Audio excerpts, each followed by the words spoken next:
When Rein stopped the cricket broadcast on TV and I started listening to this song, even as a child I knew that there had to be something more to this song. Where's the poetry in White Horse by Francis Escayg and Evris Walcott, aka Ajala?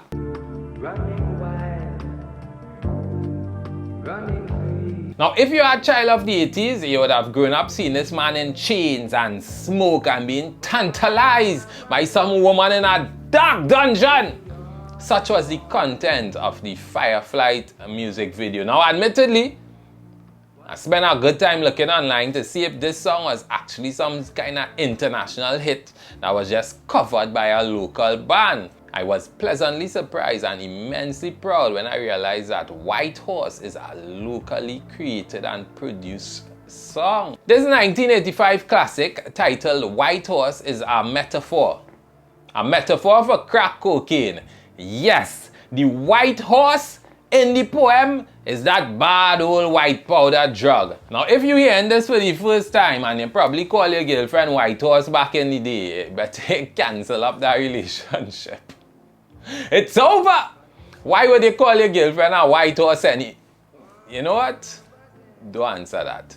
Back to the text. The song is straightforward once you grasp how the metaphor actually works. Remember, metaphor is saying one thing is a next thing. The persona, the character in the poem, is trapped in a toxic relationship with crack cocaine and is desperately looking for an escape.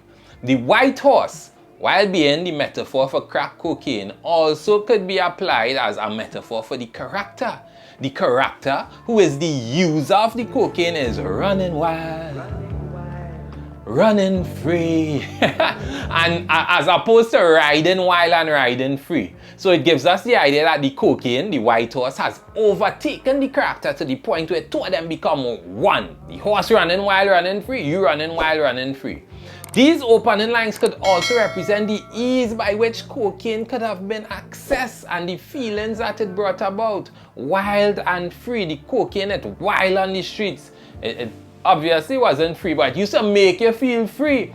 And these early lines kind of suggest that there's a chasing after the cocaine, a running behind it.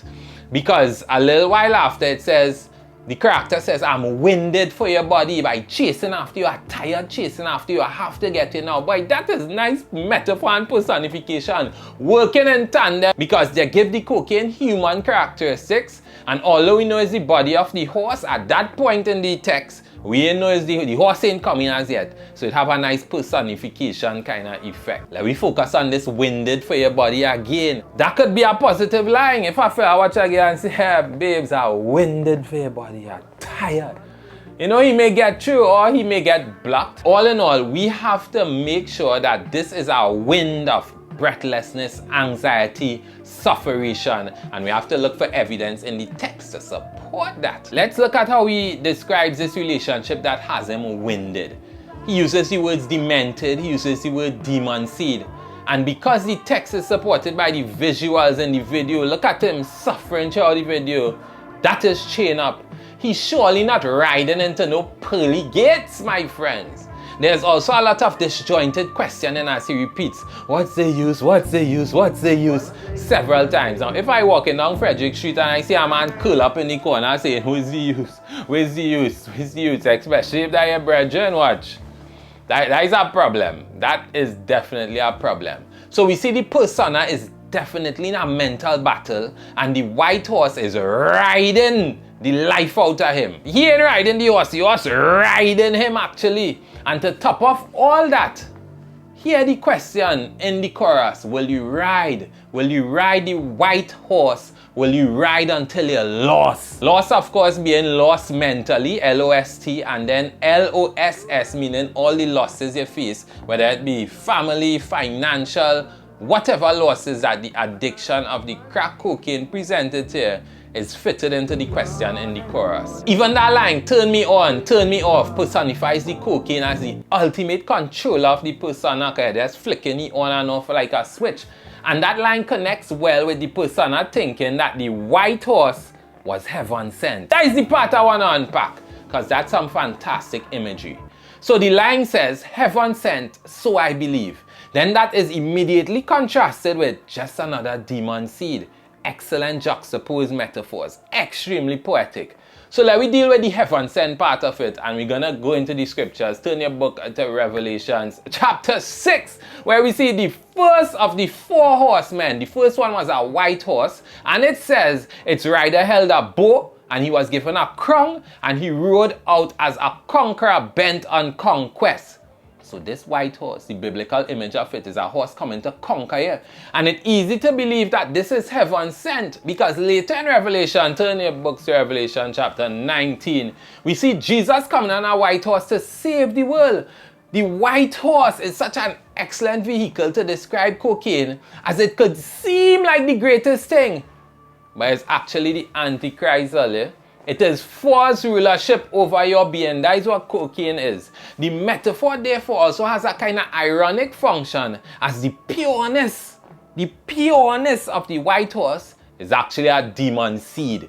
Demon seed. Not just demon seed being a metaphor for the evil things that will grow out of your engagement with cocaine. Watch out, that is some poetic genius. Big up all yourself, Fireflight.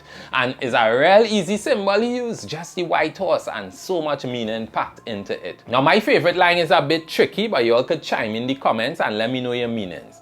The lyrics online, according to Genius Lyrics, has the line transcribed as this. She's got no place for rein, seeing it R-E-I-N, feel the rhythm R-E-I-N. However, I actually think it is, she's got no place for R-E-I-N, feel the rhythm R-E-I-G-N. Now, if it is actually R-E-I-N, I'll go in the comments and tell me what that version means. I don't know, right? And I'm here to learn too from all you. However, based on my assumption, the R-E-I-N and R-E-I-G-N, that nice perfect rhyme couplet there, I think that metaphor matches well with the biblical allusions that we'd have referred to earlier. In saying she has no room for R-E-I-N, meaning the horse has no way to be controlled, no reins for the horse. As such, her rhythm, R-E-I-G-N-S, control, which is the idea of the horse that was sent out to conquer the Antichrist. The beauty of this piece is that it never mentioned the word drugs. I love when poetry do that, when you can talk about something without even mentioning it. As such, it encourages deep thought and reflection, and according to the songwriter, users of cocaine needed to reflect deeply on what was happening with cocaine at that time. So we're going to shift from the text, which is not something we usually do, because Benny McDonald has a great blog piece on this song online. I'll put the link in the description for the YouTube viewers, so you could hear from one of the writers. The song is essentially his journal entry. The man was really caught up in the white horse, you know, right? And that is Francis, Escayg. I don't know if that's how to pronounce his name, Escayg. Escayg. I'll could put the pronunciation in the comments for me too. Right? But he was actually under the influence of crack cocaine, and he described the song in that blog post by Benny as his accountability statement to stop that nonsense, because one night after using cocaine, the man drive off the road, and like that hit him serious. We also know from the blog post, and that's from general knowledge, that the 80s was a serious time of cocaine use in Trinidad. There are even rumors and even supported, reinforcing the interview, that crack cocaine was invented right here in Trinidad. And I remember some of the drug songs I was online. It's so good to be drug free. I say, whoa, yo, yo, yo. I remember that? Too old again? Way boy. Although his song wasn't actually a anti-drug song or part of any anti-drug campaign, it did the work of that. But it was coming from a real experience, and look at how many times in the past we talked about literature being most powerful when it comes from a place of truth. So watch now, check out Benny McDonald's interview with these band members of Fireflight. And if you didn't know about Fireflight, trust me, them do some classic things in Trinidad and Tobago. Watch now, I love this song from childhood, and I never rode the white horse. So big up to Fireflight, that local classic. I give it 9.2 on the poetry scale. There's the poetry in White Horse by Fireflight. Listen, all references we use and the lyrics to anything we use are right in the description below this video. Remember to like and subscribe if you appreciated the content, and if there's some text that you want us to analyze, just drop it in the comments below. We'll get to it and find out where's the poetry.